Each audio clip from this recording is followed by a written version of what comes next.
ராஜோ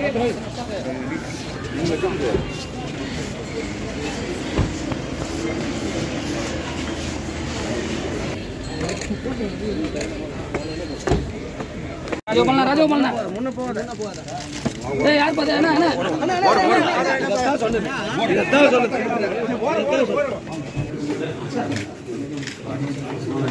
சொல்லு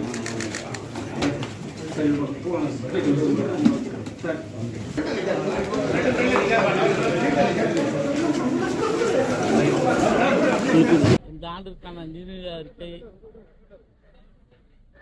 புதுச்சேரியினுடைய முதல்வர்களால் இன்று தாக்கல் செய்யப்பட்டது.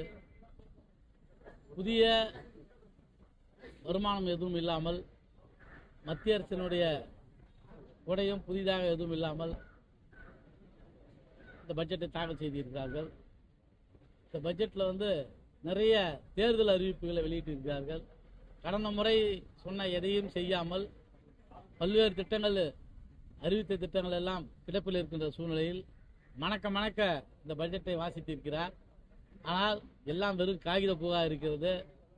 இது நடைமுறைக்கு சாத்தியமில்லாத ஒன்று. உங்களுடைய சைஸ், பட்ஜெட் சைஸ் எவ்வளோன்னு தெரியும், எவ்வளோ புதுச்சேரியுடைய வருவாயின்றது இருக்குது, எவ்வளோ தான் செலவு பண்ண முடியுன்றது இருக்குது. புதுச்சேரியுடைய கடனை நம்ம இதுக்கு மேலே கடன் வாங்க முடியாத நிலையில் கொண்டு போய் எட்ஜாக நிறுத்தி இருக்கிறீங்க. அதனால் கடன் வாங்கியும் செய்ய முடியாத சூழ்நிலையில் நிறைய திட்டங்களை நினைச்ச மாதிரிலாம் அறிவிச்சிருக்கிறாங்க. அதெல்லாம் இல்லை. அதோட புதுச்சேரி மக்கள் எதிர்பார்க்கக்கூடிய இன்னைக்கு இண்டஸ்ட்ரி பாலிசியில் ஏதாவது புது பாலிசி, வியாபாரிகளுக்கு ஏதாவது சலுகைகள், ஏன்னா எதுவுமே புதுச்சேரியில் இன்னைக்கு இல்லை. வியாபாரம் இல்லை, தொழிற்சாலைகள் வரல, அந்த தொழிற்சாலைகள்லாம் போயின்னு இருக்குது. ஐடி பார்க் கிடையாது, புதிதான சுற்றுலா திட்டங்கள் எதுவும் இல்லை. இதே மனப்பட்ட இது வரைக்கும் இதே முதலமைச்சர் 10 முறை சொல்லியிருக்காரு. சொன்னதே திருப்பி சொல்கிறாங்களே ஒழிய புதிதாக எதுவும் இல்லை. சில இலவசங்களை கொடுக்கறது சொல்லியிருக்காங்க. மக்களை தொடர்ந்து மக்களுக்கு எந்த வகையிலையும் பயனில்லாத ஒரு விஷயம், பல விஷயத்த சொல்லியிருக்காங்களே ஒழிய புதுச்சேரி மக்கள் எதிர்பார்க்கின்ற, புதுச்சேரி இளைஞர்களுக்கு வேலைவாய்ப்புகள் உருவாக்குகின்ற, புதுச்சேரிக்கு புதிய தொழிற்சாலைகள் வரக்கூடிய, புதுச்சேரியினுடைய துறைமுகத்தினுடைய வருமானங்கள்லாம் இந்த மாநிலத்துக்கே வரணும். எல்லாம் அதானி குடும்பத்துக்கு போயின்னு இருக்குது.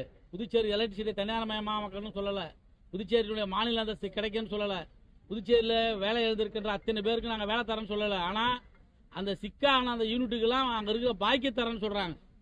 பேப்ஸ்கோ பேசிக்கு இவங்க வெளியில் கொடுக்க வேண்டிய பணத்தை தரேன்றாங்களே ஒழிய அங்கே இருக்க தொழிலாளிங்க எவ்வளோ பேர் தற்கொலை பண்ணி சாப்பிட்றாங்க, அவங்களுக்குள்ள பணத்தெல்லாம் கொடுக்குறேன்னு சொல்லலாம். இப்படி பல்வேறு நிலையில் புதுச்சேரிக்கு வளர்ச்சி இல்லாத, புதுச்சேரி மாநில வளர்ச்சி இல்லாத ஒரு பட்ஜெட்டை தான் தாக்கல் பண்ணியிருக்காரு. புதுச்சேரி மக்கள் எதிர்பார்க்கறது இந்த மாநில வளர்ச்சி, இங்கே இருக்கின்ற மக்களுடைய வளர்ச்சி. இன்னைக்கு வீடு கட்டுற பணம் ஒரு காலத்தில் புதுச்சேரியில் இருக்க கூரை வீடுகள்லாம் கல்வீடுகளாக மாறிச்சு. அதுபோல் ஏதாவது மாறுற திட்டம் இருந்தாங்கன்னா கிடையாது. பணம் ஒதுக்கி ஏற்றி கொடுக்க போன தடவை ஆயிரம் மக்களுக்கு வீடு கட்டுறதுக்கு ஏற்றி கொடுத்தாங்க. அது இது வரைக்கும் கொடுக்கல. ஆயிரம் மக்கள் இருக்க பகுதியில் இருக்க கோயிலுக்கு 10 லட்சம் தரானாங்க. எல்லாம் வழக்கமாக மறந்துட்டு புதுசாக இப்போ எதனா அறிவிக்கிறாங்க. அதனால் ஒரு மணக்க ஒரு பட்ஜெட்டை கொடுத்துருக்காரு. ஆனால் காகித போவார். மகளிர் உரிமை தொகை கரெக்டாக மாதம் கொடுக்கறது இல்லை. ஒன்று இன்னும் வரைக்கும் விண்ணப்பிச்சு சரியானவங்களுக்கு தேர்வு செய்து கொடுத்துருந்தோம், பணம் இது வரைக்கும் கொடுக்கல. இப்போ திடீர்னு 2500 ரூபா அறிவிச்சிருக்காங்க. 2000 அறிவிச்சதுக்கு சொல்லக்கூடிய காரணம் டெல்லியில் கொடுத்துருக்காங்க, நாங்கள் கொடுப்போம் அப்படின்னு சொல்லிட்டு. டெல்லியில் நேரடியாக மத்திய அரசினுடைய வருவாய் பல வகையில் அந்த மாநிலத்துக்கு கொடுத்துன்னு இருக்காங்க. அந்த மாநிலத்தினுடைய போலீஸினுடைய செலவு மத்திய அரசு ஏற்றுக்குது. ஏறக்குறைய அங்கே இருக்கிற 165 மேற்பட்ட பார்க்கினுடைய மெயின்டெனன்ஸ்லாம் டெல்லி கவர்மெண்ட் ஏற்றுக்குது. அங்கே இருக்கின்ற எல்ஏடி ஊழியர்களுக்கு சம்பளமும் ஓய்வூதியம் அவங்க தராங்க. இப்படி பல வகையிலையும் டெல்லியினுடைய வருமானத்தில் இருந்து அங்கே யாருக்கும் செலவு பண்ணுறதில்ல. மத்திய அரசினுடைய பல வகை சுற்றுலா எல்லாமே மத்திய அரசு செலவு பண்ணிக்கிறதால அங்கே பணம் மீதி இருக்குது. அப்பேற்பட்ட சூழ்நிலை அங்கேயே பல விஷயத்தை செய்ய முடியல. இங்கே புதுச்சேரியில் அறிவிச்சிருக்காங்க. இது மக்களுக்கு இந்த பணம் கிடைச்சதுன்னா மகிழ்ச்சி. ஆனால் சிரமமான சூழ்நிலை. ஏன்னா நம்ம பணம் எவ்வளோ நம்ம கையில் இருக்குதுன்னு தெரியும். அந்த திட்டத்தில் எவ்வளோ ஒதுக்கிறாங்க புக்கில் இருக்குது. அதுக்கு மேலே எவ்வளோன்னு சொல்லலை. உத்தேசிக்கப்பட்டுள்ளது தான். இந்த திட்டத்துக்கு இந்த நிதியை ஒதுக்கி இருக்கிறேன்னு எதுவும் சொல்லலை.